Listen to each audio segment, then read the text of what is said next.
मेरा नाम है Rajat and you are watching India's number 1 Hindi gay story channel.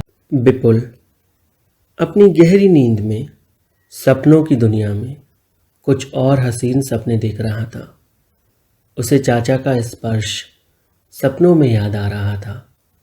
उसके और उनके बीच शुरू हुई ये कहानी वो बार बार उस सब की झलकें अपने सपनों में देख रहा था।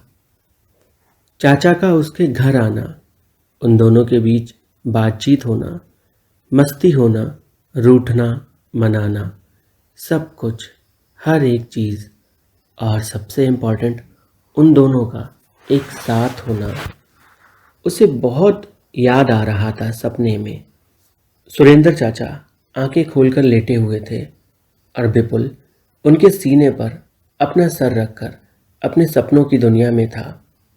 दोनों एक दूजे को अब बहुत ज़्यादा प्यार करने लगे थे। उनके बीच प्यार परवान पे था। दोनों एक नई दुनिया में जा चुके थे जहां एक दूजे के लिए जीना, एक दूजे के लिए चाहत, बस यही उनका सब कुछ बन गया था। सुरेंद्र चाचा ने धीरे से विपुल का सर अपने हाथों में लिया और उसे पलंग पर आहिस्ता से लेटा दिया। वो दबे पांव बिस्तर से उठे और फिर बाथरूम चले गए।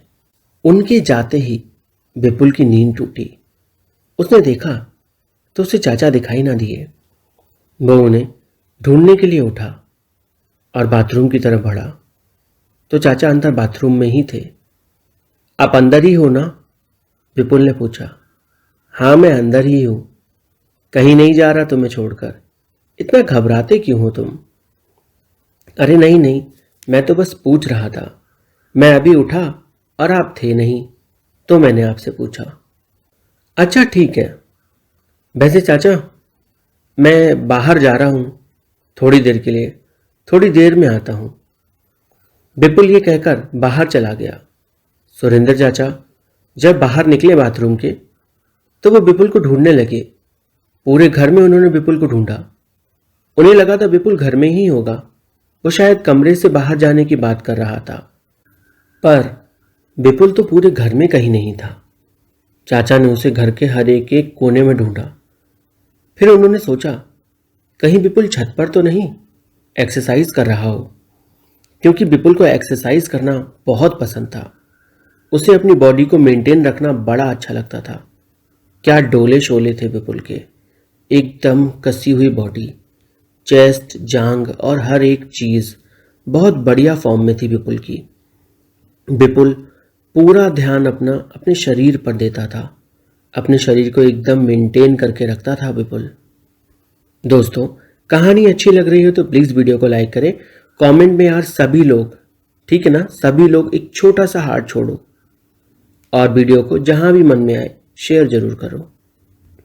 पूरे घर में विपुल को ढूंढने के बाद विपुल जब कहीं नहीं मिला तो चाचा छत पर चढ़े, लेकिन विपुल तो यहां भी नहीं था। अब सुरेंद्र चाचा थोड़े से परेशान हुए कि आखिर बिना बताए विपुल चला कहां गया। उन्होंने घर का दरवाजा खोला, बाहर देखने की कोशिश की। विपुल बाहर भी कहीं नहीं दिख रहा था। अरे, ये तो अजीब बात हो गई। विपुल बिना कहे कहां चला गया? उसने बोला था बाहर जा रहा, पर कम से कम बता के तो जाना चाहिए था कि कब आएगा, कितनी देर में आएगा। ये तो बिल्कुल गलत बात है। आने दो विपुल को, मैं इससे बात नहीं करूंगा। सुरेंद्र चाचा मन ही मन इतना नाराज हो रहे थे क्योंकि विपुल उन्हें बिना बताए जो चला गया था। शाम के 7 बज गए थे। विपुल अभी तक लौट के नहीं आया। अब सुरेंद्र चाचा परेशान हो रहे थे क्योंकि ये परेशान होने वाली बात भी थी। दोपहर का गया लड़का, शाम हो गई, अभी तक नहीं आया और उसकी जिम्मेदारी सुरेंद्र चाचा के ऊपर ही थी क्योंकि उसके माँ बाप उसे उन्हीं के भरोसे तो छोड़कर गए थे। अपनी नाराजगी को कोने में रखते हुए सुरेंद्र चाचा ने विपुल का नंबर लगाया। विपुल का फोन स्विच ऑफ था। अब उनकी घबराहट बढ़ गई थी। उनका दिल बार बार हिचगोले मार रहा था। दिल की धड़कन तेज हो गई थी और सांसें भी कि आखिर विपुल चला कहां गया बिना कुछ बताए, और इसका फोन भी स्विच ऑफ है। पर क्यों? लगभग रात के 9:30 बज गए थे। सुरेंद्र चाचा ने पूरा मोहल्ला छान मारा था, पर विपुल का कोई अता पता नहीं था। जब वो घर आए तो उन्होंने देखा दरवाजे पर विपुल खड़ा था। उसे देखकर उन्हें बड़ा गुस्सा आया और वो जोर से उस पर चिल्लाए, कहां थे तुम पूरे दिन? फोन क्यों स्विच ऑफ कर रखा था? हाँ, पागल हो गया मैं तुम्हारे लिए, और तुम्हें कोई फर्क ही नहीं पड़ता है। सुरेंद्र चाचा चिल्लाए जा रहे थे और विपुल एकदम खामोशी से सुन रहा था। उसका चेहरा पूरा लटका हुआ था, मानो मायूसी ने उसे घेर रखा हो। क्या हो गया विपुल? कुछ तो बोलो, तुम इतने उदास क्यों हो? कुछ कहो ना। क्या बोलूं मैं आपसे? आप तो बस चिल्लाए जा रहे हो। चिल्लाना हो गया हो आपका तो मैं अंदर जाऊं? मुझे बस थोड़ी देर सोना है। यह कहकर विपुल घर के अंदर चला गया। सुरेंद्र चाचा पहले से ही उदास थे। उन्हें विपुल का यह एटीट्यूड बिल्कुल पसंद नहीं आया। जाने दो, मुझे बात ही नहीं करनी, उन्होंने ये कहा। घर के अंदर आए और कड़ी लगा ली। विपुल सीधे कमरे में चला गया और उसने अंदर से कमरा बंद कर लिया। सुरेंद्र चाचा कमरे के बाहर ही बैठे रहे। वो इंतजार में थे कि विपुल कब कमरे का दरवाजा खोलेगा। 2 घंटे और बीत गए, पर विपुल ने तो कमरे का दरवाजा ही नहीं खोला। सुरेंद्र चाचा की मानसिक स्थिति अब खराब होने लगी थी। वो तनावग्रस्त हो रहे थे। उन्होंने दरवाजा खटखटाना चालू कर दिया, जोर जोर से। और फिर विपुल ने दरवाजा खोला। क्या हुआ? क्यों दरवाजा पटपटा रहे हो इतनी देर से? क्या दिक्कत है आपको? सुरेंद्र चाचा ने विपुल के दोनों हाथ पकड़े और उसे बेड पे बिठाया कमरे में। क्या बात है विपुल? मुझसे कोई गलती हो गई क्या? मेरी कोई बात बुरी लग गई तुम्हें? कुछ गलत कर दिया मैंने तुम्हारे साथ? अगर ऐसा कुछ है तो मुझे बताओ, मैं अपनी गलती सुधारने की पूरी कोशिश करूंगा। पर तुम यूं नाराज मत हो। अपने दिल की बात अगर तुम मुझसे नहीं कहोगे तो फिर किससे कहोगे? कह दो जो भी है तुम्हारे दिल में। मेरे से जो भी गलती हुई मुझे बता दो विपुल। मैं उसे सुधारने की पूरी कोशिश करूंगा और दोबारा कभी ऐसी गलती नहीं होने दूंगा। आपकी कोई गलती नहीं है। आप बस मेरे पीछे मत पड़ो, मुझे अकेला छोड़ दो। नहीं, मैं तुम्हें अकेला नहीं छोड़ूंगा। तुम्हें बताना ही होगा कि आखिर हुआ क्या है। तुम हंसते मुस्कुराते घर के बाहर गए थे और अब जब तुम आए तो तुम इतने उदास हो कि बस मनाने से भी नहीं मान रहे हो। बताओ, मैं ऐसे में तुम्हें अकेला कैसे छोड़ दूं? क्या तुम मुझे अकेला छोड़ देते ऐसे में? नहीं ना, तो मैं कैसे छोड़ दूं? चाचा की बातें सुन विपुल की आंखों से आंसू बह रहे थे। दोस्तों, कहानी यूं ही कंटिन्यू रहेगी, पर प्लीज़ उससे पहले चैनल को सब्सक्राइब कर दीजिए, वीडियो को लाइक कर दीजिए, कमेंट में एक छोटा सा हार्ट छोड़िए और यार किसी भी प्लेटफॉर्म पे वीडियो को शेयर कर दो। विपुल के बहते आंसू देख चाचा और व्याकुल हो उठे। उन्हें समझ नहीं आया कि आखिर क्या हो गया। उन्होंने विपुल से बोला, क्या हुआ विपुल? अब बता भी दो। इतना ना तड़पाओ मुझे कि मैं मर ही जाऊं। ठीक है चाचा, मैं एग्ज़ाम में फेल हो गया। मेरा रिजल्ट आया आज और मैं फेल हो गया। बस यही कारण है। विपुल के उदासी का कारण जान सुरेंद्र चाचा ने उसे कसकर अपनी बाहों में जकड़ लिया और बोले, बस इतनी सी बात? अरे तुम री एग्ज़ाम दे सकते हो ना, फिर इतनी टेंशन क्यों ले रहे हो? हाँ, तुम पास हो जाओगे, घबराओ नहीं। आपको नहीं पता, ये मेरा री एग्ज़ाम ही था। मैंने री अटेम्प्ट किया था। घर पे मैंने किसी को नहीं बताया था कि मैं फेल हो गया था और अब दोबारा फेल हो गया। बताओ अब मैं क्या करूं? मम्मी पापा को पता चला तो वो बड़ा नाराज़ होंगे। तुम इतना मत घबराओ विपुल, मैं हूं ना, मैं सब कुछ कर दूंगा, तुम टेंशन ना लो। मैं पूरी मदद करूंगा तुम्हारी तुम्हें एग्ज़ाम में पास होने के लिए। हम तुम्हारे लिए एक नया टीचर हायर करेंगे जो तुम्हें पढ़ाएगा। और रही बात दोबारा से एग्ज़ाम देने की, वो तुम दे चुके हो और इस बार के एग्ज़ाम हम अगले सेमेस्टर के साथ तुम्हारे कंबाइन करा देंगे, ठीक है? इतना टेंशन ना लो, मैं हूँ तुम्हारे लिए, समझ रहे हो ना?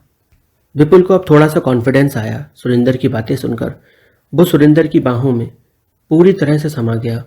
उसने सुरेंद्र के होठों को अपने होठों में रख लिया और उन्हें चूमने लगा, हमेशा की तरह।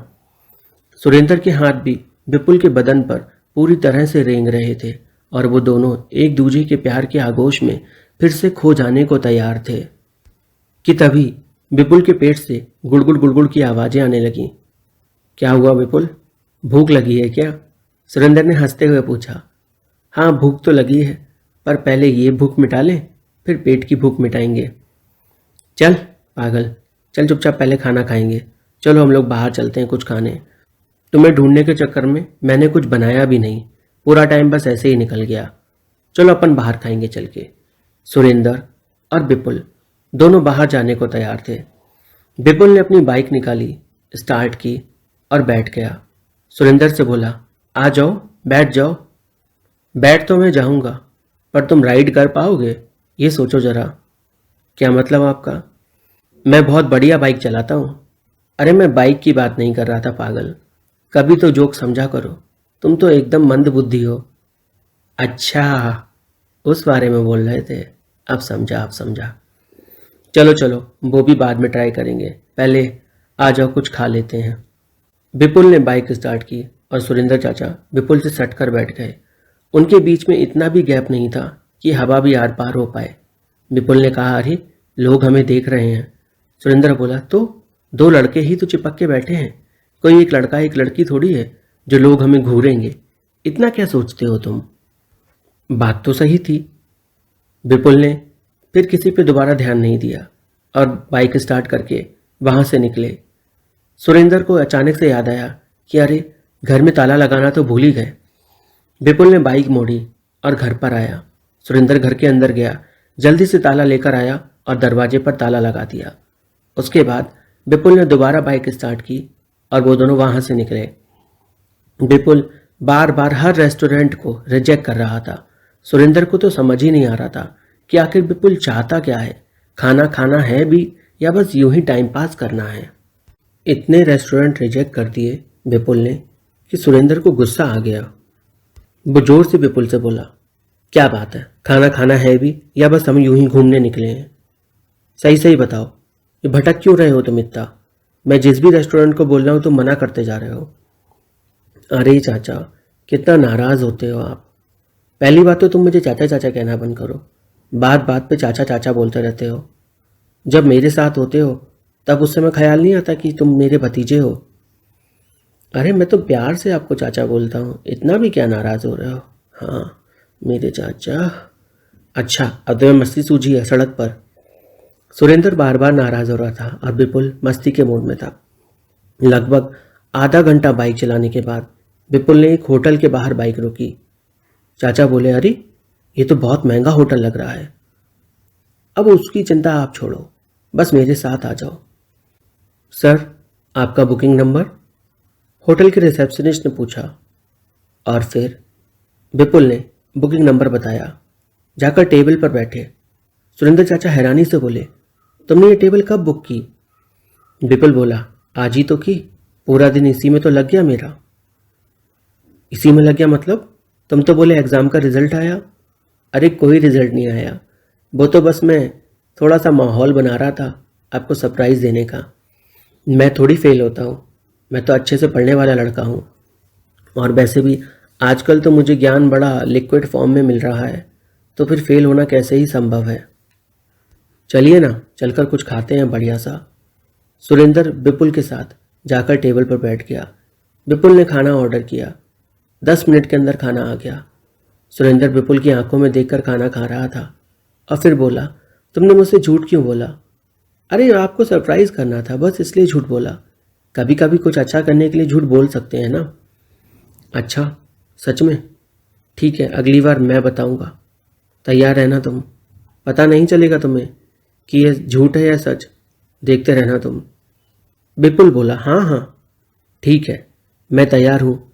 अब आपने कह दिया है तो फिर ये तो सच ही होगा, झूठ तो होगा नहीं। और जब आप झूठ बोलेंगे तो मुझे पता चल जाएगा कि ये झूठी है क्योंकि आपने पहले से ही कह रखा है। अच्छा, मुझे मेरी ही बातों में उलझा रहे हो तुम? बड़े चालू बन रहे हो आजकल तुम, चाचा बोले। चलिए चलिए, खाना खाने पर ध्यान दीजिए। विपुल और चाचा बड़े प्यार से खाना खा रहे थे। दोनों ने खाना खाया। फिर उसके बाद चाचा बाहर को जाने लगे तो विपुल ने उनका हाथ पकड़ लिया और रोक कर बोला, कहाँ? इतनी जल्दी कहाँ? अभी तो बहुत कुछ होना बाकी है, आइए मेरे साथ। विपुल चाचा को लेकर डांस फ्लोर पर चला गया। म्यूजिक चल रहा था, सभी लोग डांस कर रहे थे। विपुल भी म्यूजिक पर थिरकने लगा, पर चाचा उन्हें शर्म आ रही थी और विपुल उनसे बोला, शर्माओ मत, बस अब डांस करना शुरू करो। उसने उनका हाथ अपनी कमर में डाला और अपना हाथ उनकी कमर में, हाथों में हाथ लिया और फिर कदम से कदम मिलाकर दोनों ताल से ताल मिलाने लगे। विपुल और चाचा के बीच पूरी तरह से जो दूरी थी वो मिट रही थी। विपुल ने माहौल को इतना रोमांटिक बना दिया था कि चाचा के सारे अरमान जाग गए थे और विपुल के भी। चाचा तो सब भूल बैठे थे, वो तो डांस फ्लोर पे ही विपुल के धीरे धीरे अपनी मूछें चुबा रहे थे उसकी गर्दन में, और विपुल भी बहुत एंजॉय कर रहा था। दोनों एक दूसरे को बहुत ज़्यादा प्यार करने लगे थे और वो लोगों का डर भी भूल चुके थे, जो कि होना भी नहीं चाहिए। लोग तो होते ही डराने के लिए हैं। दोस्तों, कहानी अच्छी लगी हो तो प्लीज़ वीडियो को लाइक करें, कमेंट करें और चैनल को सब्सक्राइब जरूर करें।